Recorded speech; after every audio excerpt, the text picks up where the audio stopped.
नमस्कार दर्शकों, जेके प्राइम में आपका स्वागत है और मैं हूं विनोद कुमार। दर्शकों, बहुचर्चित प्रोजेक्ट रटले की मैं बात कर रहा हूं, उसको आखिरकार हरी झंडी मिल गई। इस पावर प्रोजेक्ट से 850 मेगावाट बिजली का उत्पादन होगा और बड़ी दिलचस्प बात है, ये पहला पावर प्रोजेक्ट है जिसमें स्टेट एक पैसा भी नहीं लगा रही है और 49% इस प्रोजेक्ट की हिस्सेदारी होगी। ये बहुत बड़ी अचीवमेंट है और इसकी घोषणा आज खुद उपराज्यपाल मनोज कुमार सिन्हा ने की। यानी जम्मू कश्मीर में पोटेंशियल तो है, लेकिन जब जब पावर प्रोजेक्ट लगाने की बात करते हैं तो पाकिस्तान अड़ंगा डाल देता है।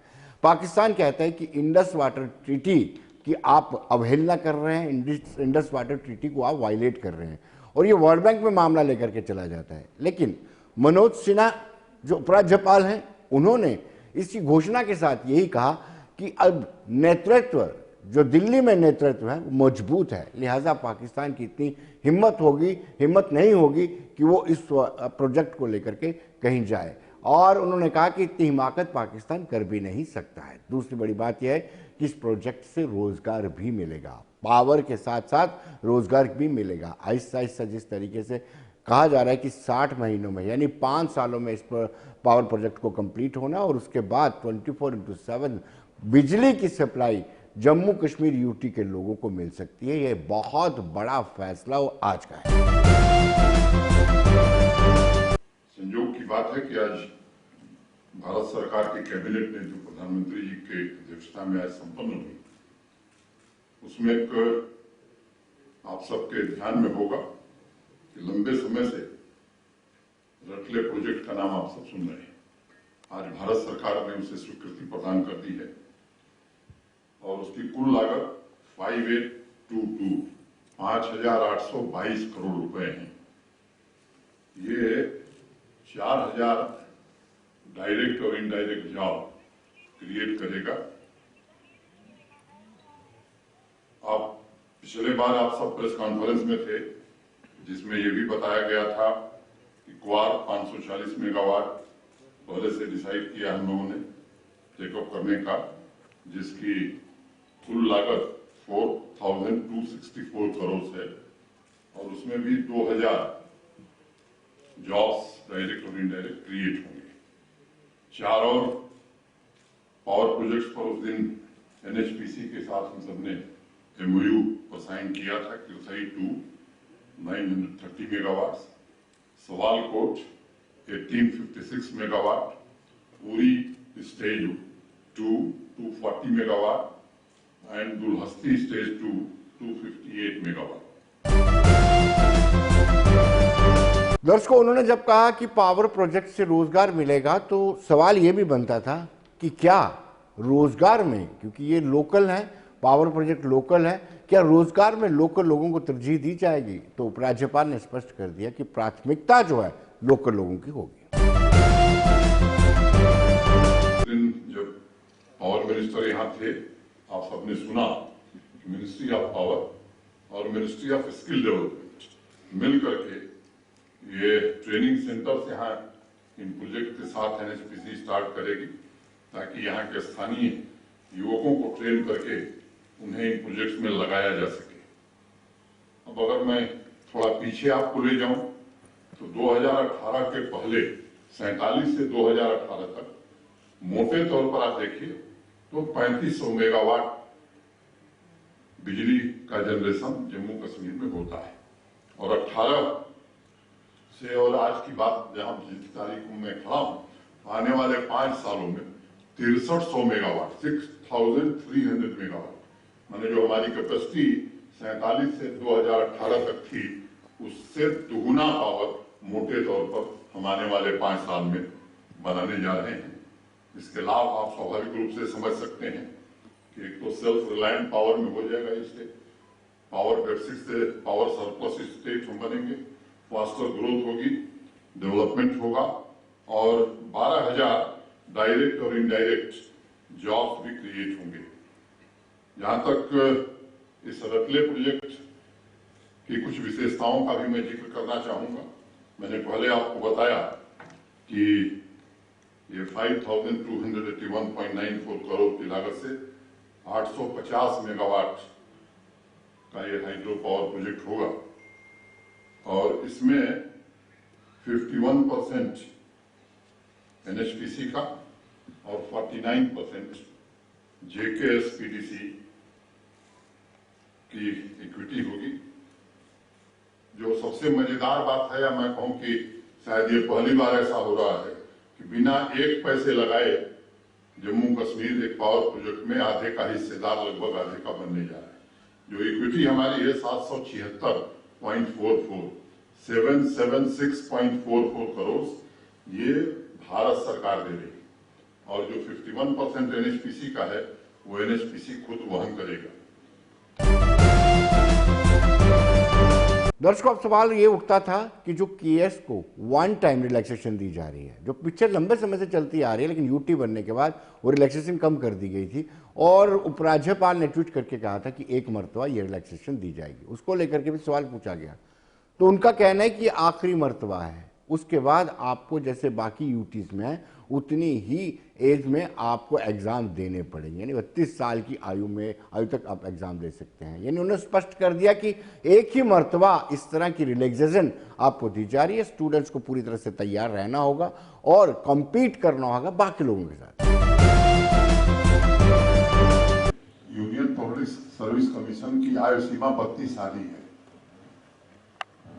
जम्मू कश्मीर में पिछले वर्ष कुछ लोगों ने तैयारी की होगी और इसके कारण इस वर्ष वो परीक्षा में शामिल हो सके, इसलिए 1 साल की रिलैक्सेशन दी गई है। मैं सभी नौजवानों से विनम्रता पूर्वक कहना चाहता हूं कि पूरे देश की प्रतिभाओं से कम प्रतिभा यहाँ नहीं है, उनमें पूरी क्षमता है, सामर्थ्य है, वो देश के बाकी हिस्सों के लोगों के साथ कम्पीट कर सकते हैं। तो अब 40 साल में नौकरी करेंगे तो क्या करेंगे, आप खुद सोचिए। कुछ आराम कीजिए उन पर भी और कुछ आराम कीजिए सर।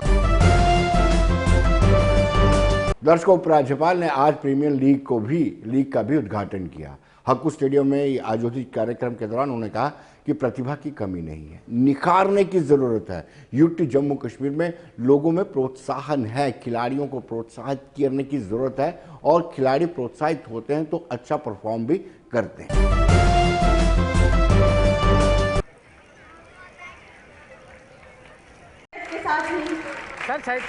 हम उनका स्वागत करते हैं।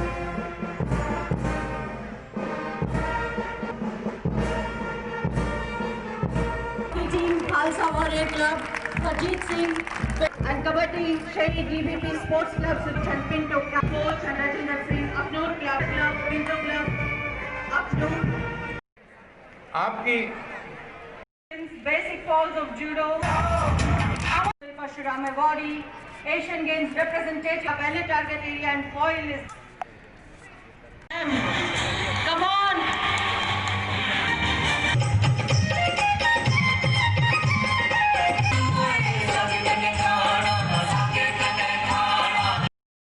देश का स्पोर्टिंग पावर हाउस बन सकता है, ये संभावना मुझे लगता है आने के बाद अनेक लोग देख रहे होंगे। खेल की प्रतिभाओं को अवसर और सुविधा मुहैया कराने के लिए अथक प्रयत्न हो रहे हैं। आज जम्मू में इस प्रीमियर लीग के लिए के आगाज के लिए हम सब यहाँ इकट्ठे हुए हैं। मैं समझता हूँ वह उसी सिलसिले का एक हिस्सा है और अभिन्न हिस्सा है। ठीक कहा मेरे पूर्व वक्ताओं ने कि देश के किसी भी राज्य में या यूनियन टेरिटरी में संघ राज्य क्षेत्र में इतने बड़े पैमाने पर 4 अलग-अलग डिस्ट्रिक्ट में सभी जिलों सभी डिस्ट्रिक्ट में 1250 मैच आयोजित किए होंगे, ऐसा शायद मेरे ध्यान में नहीं है। ये निश्चित रूप से एक सराहनीय प्रयास है। फुटबॉल, हॉकी, वॉलीबॉल और कबड्डी बताया गया कि 85 को 8,500 से ज्यादा खिलाड़ी इसमें भाग लिए। ये किसी उत्सव से कम नहीं। खेल के मैदान और खिलाड़ियों के विलक्षण जादू की से बात होती है तब उनका तप, दृढ़ संकल्प, उनका परिवार और उनके पोते, और मैं समझता हूँ खेल विभाग से जुड़े हुए हमारे सभी साथी जो उल्लेखनीय सहयोग करते हैं, उनकी सराहना अवश्य होनी चाहिए। जो यहाँ पे इवेंट था, यहाँ इनॉग्रेशन की ऑनरेबल एलजी साहब ने हमारा जो प्रीमियर लीग मैचेस हैं जो हमारे सारी यूटी में चल रहे हैं, और हमारे यहाँ पे 4 गेम्स जिसमें फुटबॉल, हॉकी, वॉलीबॉल और उसके अलावा कबड्डी के प्रीमियर लीग मैचेस स्टार्ट हुए हैं। ये आज यहाँ जम्मू डिस्ट्रिक्ट में आज हमारे ऑनरेबल एलजी साहब ने इनॉग्रेट किए। ये 3 फेजेस में ये मैचेस होंगे। पहले हमारे डिस्ट्रिक्ट लेवल में मैच होंगे जहाँ पे डिस्ट्रिक्ट के सारे बच्चे जो हैं दूर दूर इलाकों के हैं, जो हमारे ब्लॉक्स के हैं, हमारे विलेजेस के हैं, वो खेलेंगे। और उसके बाद जो वहाँ से क्वालिफाई करेंगे वो डिवीज़न लेवल पे और फिर यूटी लेवल पे जो 3rd फेज़ होगा। मुझे उम्मीद है कि ये प्रोग्राम जो है बहुत सक्सेसफुल होगा। आपने देखा कि आज कितना एंथुजियाज़म था हमारे बच्चों में। आज इनफैक्ट मौसम ने भी हमारा साथ दिया। It is such a beautiful day, और हमारे यंगस्टर्स जो यूथ हैं इतने बड़ी तादाद में यहाँ मौजूद हैं। हमारी कोशिश है कि ये शुरुआत जो हमने 4 गेम्स में की हैं, अगले साल जाके हम 10 या 12 गेमों में कुछ महीने में ये लीग मैचेस करेंगे, और उसके बाद जितने हमारे ओलंपिक स्पोर्ट्स हैं उसमें भी ये लीग मैचेस कराए गए। दर्शकों, बात अगर उपराज्यपाल की बात चल रही है तो राजभवन पर भी चर्चा की जाना जरूरी है। होमगार्ड वर्कर्स ने आज राजभवन का घेराव करने का प्रयास किया। पुख्ता पुलिस बंदोबस्त के चलते वो आगे नहीं जा पाए, लेकिन उनका ये कहना है कि जो 2015 का कोर्ट का निर्देश है, उस निर्देशानुसार यहाँ पर लोगों को यानी होमगार्ड वर्कर्स को सैलरी मिलनी चाहिए। उनका ये मानना है कि जो आदेश सुप्रीम कोर्ट ने दिया था, उन्होंने स्पष्ट कर दिया था कि जो बेल्ट फोर्स में काम करता है उसको बराबर बेल्ट फोर्स से बराबर सैलरी मिलनी चाहिए।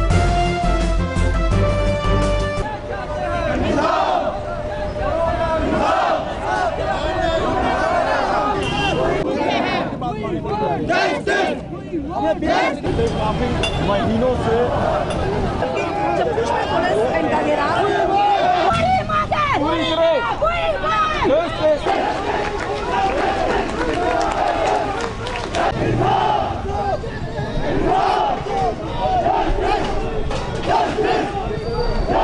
तो आज हम जो एक पीसफुल प्रोटेस्ट कर रहे हैं, ये हमारा इसलिए कि हमारे जो अभी बजट सेक्शन चल रहा है तो इन्होंने सभी का मसला रखा 38 डिपार्टमेंटों का, लेकिन होमगार्ड का उसमें नाम भी नहीं है।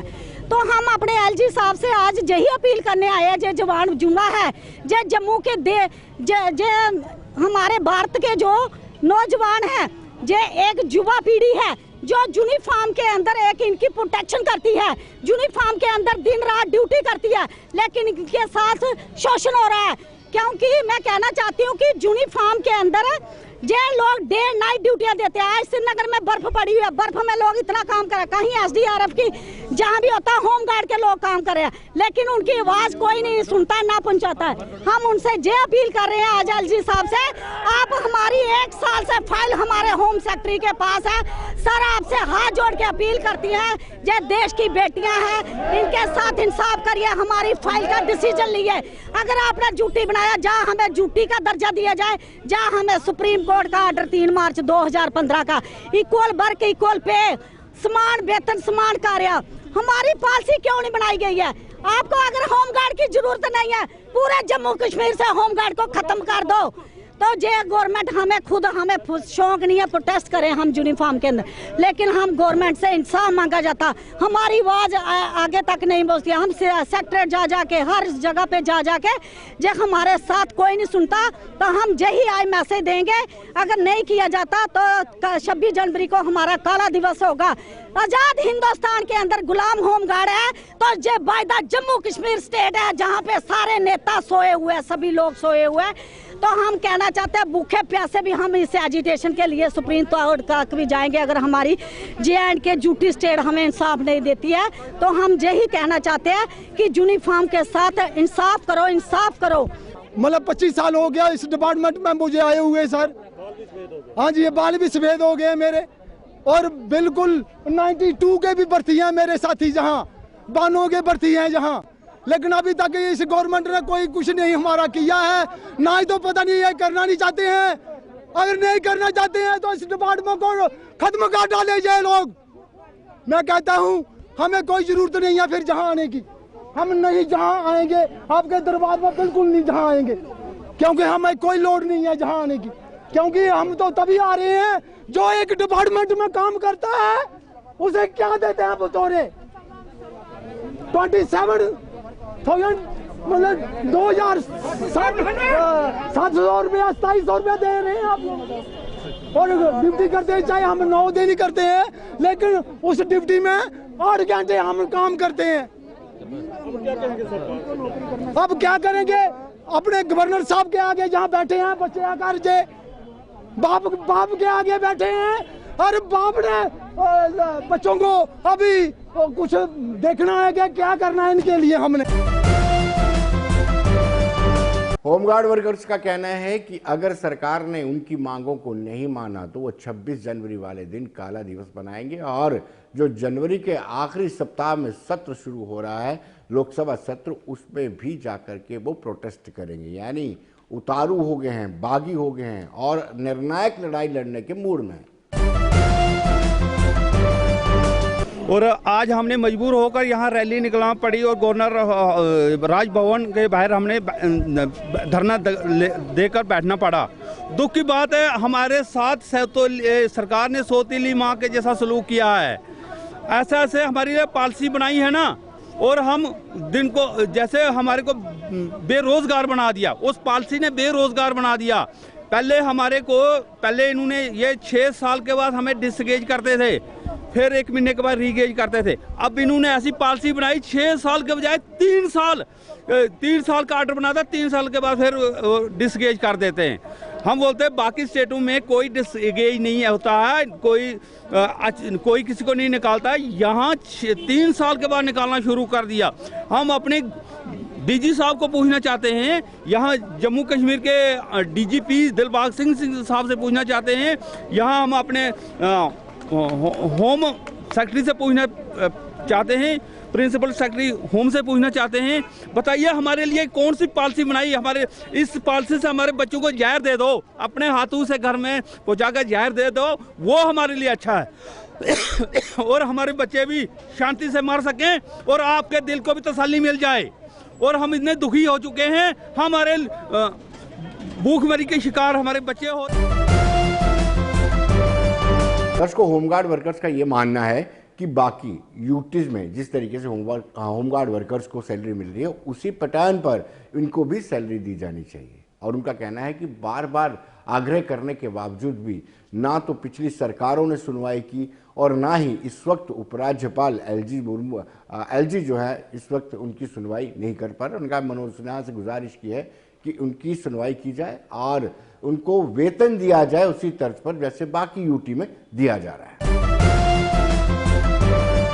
2700 रुपये मिलता है, 1995 को भर्ती हूँ मैं, 2700 रुपये मिलता है। पहले कितना मिलता था? पहले 280 मिलता था, फिर 540 हुआ, उसके बाद अभी देते हैं 2700 रुपया। अभी बड़ा मुश्किल है जनाब, ना सर्कल चल रहा ना कुछ, बच्चे भी जवान हो गए, अभी बहुत मुश्किल है, बहुत मुश्किल है जनाब।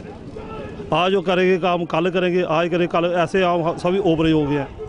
मेरे अभी 48 साल एज हो गई है, मैं क्या कर सकता हूँ बोलो? इन्हें परमानेंट के ही चले जाएंगे, क्या करेंगे फिर? कुछ पल्ले कुछ नहीं पड़ा जब अभी तक। सरकार कहते हो जाएगा, अभी तक होगा नहीं। 26 साल से यही दे रहे हैं, आज होगा कल होगा, आज होगा कल होगा। सभी लड़के ऐसे ही सभी ओवरेज हो गए हैं, 3-4 दफा रिटायरमेंट भी हो गए हैं बेचारे, ऐसे ही मिला कुछ नहीं अभी तक। बहुत मुश्किल है जनाब। क्या कहेंगे सरकार? सर यही जो बाकी स्टेट में है, पंजाब हरियाणा हिमाचल, ऐसा हम रेगुलर करते, हम परमानेंट नहीं चाहते, रेगुलर करते बस, जिससे हमारी फैमिली का गुजारा चल जाए बस। हम गुजारे की बात करते हैं बस। वो पंजाब है वो 32,000 देता है, हमारा 2700 देता है। हर किस्म की ट्रेनिंग, हर स्टेट की अलग है। दर्शकों, अब हम बात करेंगे आने वाली बजट की। ये जो बजट 2021-22 का आना है, ये फरवरी के पहले सप्ताह में आ सकता है और इस बजट को लेकर के कहीं ना कहीं सबकी निगाहें टिकी हुई हैं। निगाहें टिकी होने का एक प्रमुख कारण ये भी है कि कोविड-19 के चलते हर एक सेक्टर को नुकसान हुआ है, चाहे वो व्यापार हो, उद्योग हो, टैक्सी चालक को, हर एक सेक्टर को इसका सीधा सीधा असर पड़ा है। बड़े दुर्भाग्य की बात है, लेकिन इस वक्त उनको उम्मीद है कि टैक्सेशन में कुछ रियायतें दी जाएंगी, कुछ अच्छे पैकेज दिए जाएंगे। हमने व्यापारी तबके से बातचीत की, आइए देखते हैं उनका क्या कहना है। सेंट्रल गवर्नमेंट ने हमारी जम्मू कश्मीर यूटी में इंडस्ट्री पैकेज दिया, हम उसका स्वागत करते हैं और सेंटर का धन्यवाद भी देते हैं। उन्होंने इंडस्ट्री के लिए एक अच्छा पैकेज दिया जिससे हमारी पुरानी इंडस्ट्री भी रिवाइव होगी और नई इंडस्ट्री लगने के लिए काफ़ी आशाएं पैदा होंगी और नए नए रोज़गार पैदा होंगे। इसका हम स्वागत करते हैं। हम उसी तरह सेंटर से जिस तरह आपने इंडस्ट्री रिवाइव करने के लिए पैकेज बनाया है, उसी तरह ट्रेड पॉलिसी बननी चाहिए। आपको याद होगा 5 अगस्त 2019 में जब 370 टूटी थी, हटाई गई, तो 3 महीने हमारे व्यापारी जो है बंद रहे। हमारे व्यापारियों को काफ़ी नुकसान हुआ। उसके बाद कोविड-19 जब आया पूरे हिंदुस्तान में, पूरे वर्ल्ड में, तो जम्मू कश्मीर के लोगों को, व्यापारियों को खासकर हमारी दुकानें बंद रही और काफ़ी नुकसान हुआ। हमारी जो स्टेट है वो आगे मिलिटेंसी के दौर से गुजर रही है और हर समय नुकसान होता है, लेकिन सेंट्रल गवर्नमेंट का हम धन्यवाद देते हैं। उन्होंने जिस तरह इंडस्ट्री पैकेज दिया और ख़ासकर पुरानी इंडस्ट्री को जो 5% इंटरेस्ट रिबेट की माफ़ीनामा किया, वो एक ऐतिहासिक कदम है पुरानी इंडस्ट्री रिवाइव करने के लिए। इसी तरह हम ट्रेड पॉलिसी चाहते हैं और ट्रेड पॉलिसी के तहत हमें भी इंटरेस्ट माफ़ी के होना चाहिए और कम से कम 10 साल के लिए इंटरेस्ट जो है 5% हमें भी माफ़ होना चाहिए, क्योंकि ट्रेड बिजनेस सेंटर वो सेंटर है जो रोज़गार पैदा करता है और रेवेन्यू जनरेट करता है और जीएसटी लाखों रुपया कलेक्ट करके सरकार तक पहुंचाता है। हम चाहते हैं जिस तरह आपने सेंटर की पॉलिसी बनाई है ट्रेड पॉलिसी, उसी तरह हमारी ट्रेड पॉलिसी बननी चाहिए। जो कि यूटी बन गया है, यूटी के बाद वो कोविड आ गया, कोविड के बाद जो कुछ भी इन्होंने प्लान्स हमारे यूटी के लिए, जेके यूटी के लिए रखे हैं, वो तो अभी हमें तो यहाँ पर ग्राउंड लेवल पर नज़र नहीं आ रहे हैं। तो हम उम्मीद करते हैं कि गवर्नमेंट खास यूटी के लिए, इंडस्ट्री के लिए और ट्रेड के लिए विशेष कुछ पैकेज दे जो कि हवा में ना हो, ग्राउंड पे हो, जिससे बाहर की इंडस्ट्री आए। ये रोड शो कर रहे हैं, रोड शो करने के बाद नतीजा तो वही सिफर ही रहता है। तो इसलिए मैं उम्मीद करता हूँ कुछ ग्राउंड लेवल पे बड़े बड़े इंडस्ट्रीज को यहाँ पर ऐसा एटमॉस्फेयर दें ताकि यहाँ पे इंडस्ट्री खुले, बच्चों को नौकरियाँ मिलेंगी, ट्रेड बढ़ेगा। तो इसलिए हम तो यही उम्मीद करते हैं कि खास जेके के जम्मू कश्मीर के लिए स्पेशल पैकेज की ज़रूरत है और विशेष हर 2-3 महीने के बाद कुछ ना कुछ नया और उसका नज़ला व्यापारी पे गिरता है कि आप लेट हो रहे हो, आपने ये करना है, वो करना है। अब सबसे बड़ी प्रॉब्लम जो 1 अप्रैल से होने जा रही है व्यापारियों को, कई व्यापारियों को तो पता होगा, कई नहीं पता होगा, हम जिसकी एनुअल टर्नओवर 5 करोड़ रुपया है उसको ऑनलाइन पोर्टल पे जाके बिल बनाना है। और हमारे जम्मू में तो ये इंटरनेट ही नहीं है, 2G पे कौन सा वहाँ पे जाके उनका पोर्टल पे जाके हम बिल बना पाएंगे। पहले हमारे से अभी ग्राहक ही नहीं है, होटल इंडस्ट्री प्रभावित है और ये एक बहुत बड़ा एक हमारे व्यापार के ऊपर बहुत बड़ा एक मैं तो कहूँगा हमला है कि छोटे छोटे व्यापारियों को ख़त्म करने का, कि भाई आपके पास 2G पे आप चला रहे हो, हमारे से ई-वे बिल नहीं बन रहे और आप कह रहे हैं कि 5 करोड़ से ज़्यादा जिसकी टर्नओवर है वो 1 अप्रैल से हमारे पोर्टल पे जाके बिल बनाए, वो तो मुमकिन नहीं है। और मुझे लगता है कि ये पूरा बिजनेस तहस नहस हो जाएगा। तो आप किस तरह की उम्मीद करते हैं? मैं गवर्नमेंट से उम्मीद करता हूं कि पहले तो सबसे पहले ये जो 5 करोड़ वाला ऑनलाइन पोर्टल पे जाके बिल बनाना और ई-वे बिल, जम्मू से श्रीनगर गाड़ी जाती है 6 दिन लगती है और उन्होंने अभी उसमें घटा दिया है कि एक दिन में पहले 100 किलोमीटर था, शायद अब 2 दिन में 300 किलोमीटर कर दिया है। तो पहले तो ई-वे बिल की मियाद बढ़ाएं और दूसरा इसको पोस्टपोन करें। और सबसे जो जरूरी है, यहाँ पर 4G की इंटरनेट सेवा जल्द से जल्द बहाल की जाए। व्यापारियों की माने तो उनका कहना है कि पिछले 3 सालों से गड़बड़ होती आ रही है।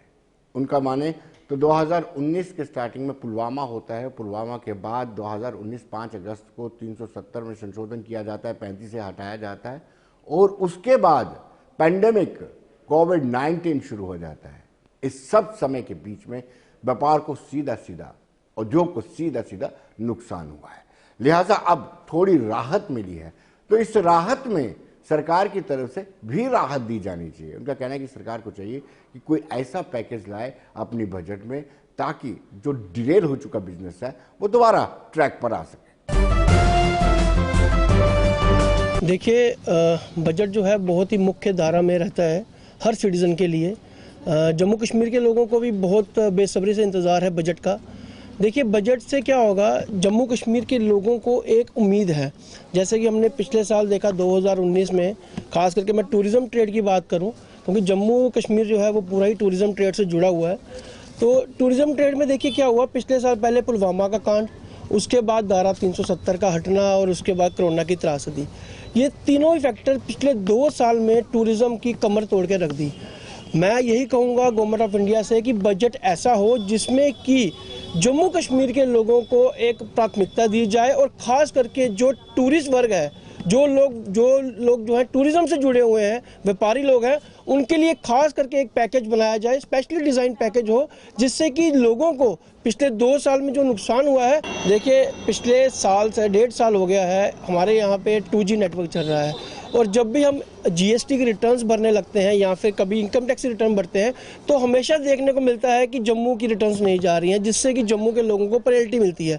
तो मैं यही कहूँगा, आज डिजिटल इंडिया है, स्मार्ट सिटी बन रही है, बात हम करते हैं एडवांस होने की, लेकिन आज जम्मू की हालत ऐसी है, पिछले 1.5 साल से 2G पे हम सर्वाइव कर रहे हैं, जिससे कि व्यापारी वर्ग तो परेशान है ही है, स्टूडेंट्स, अन्य लोग जो कि नेट से जुड़े हुए हैं और जिनकी नेट प्राथमिकता है, उनके लिए बहुत मुश्किल है। और मैं कहूँगा कि इसका जल्द से जल्द सोल्यूशन निकाला जाए और जम्मू के लोगों को 4G की जो सौगात है वो जल्द से जल्द। बजट जो है वो एक पीपल फ्रेंडली होना चाहिए, हर वर्ग को, हर तरह के लोगों को उसका बेनिफिट होना चाहिए, और ख़ास करके जम्मू कश्मीर के लोग अब 2 साल से बहुत ही मुश्किल हालात में हैं, और ख़ास करके व्यापारी वर्ग।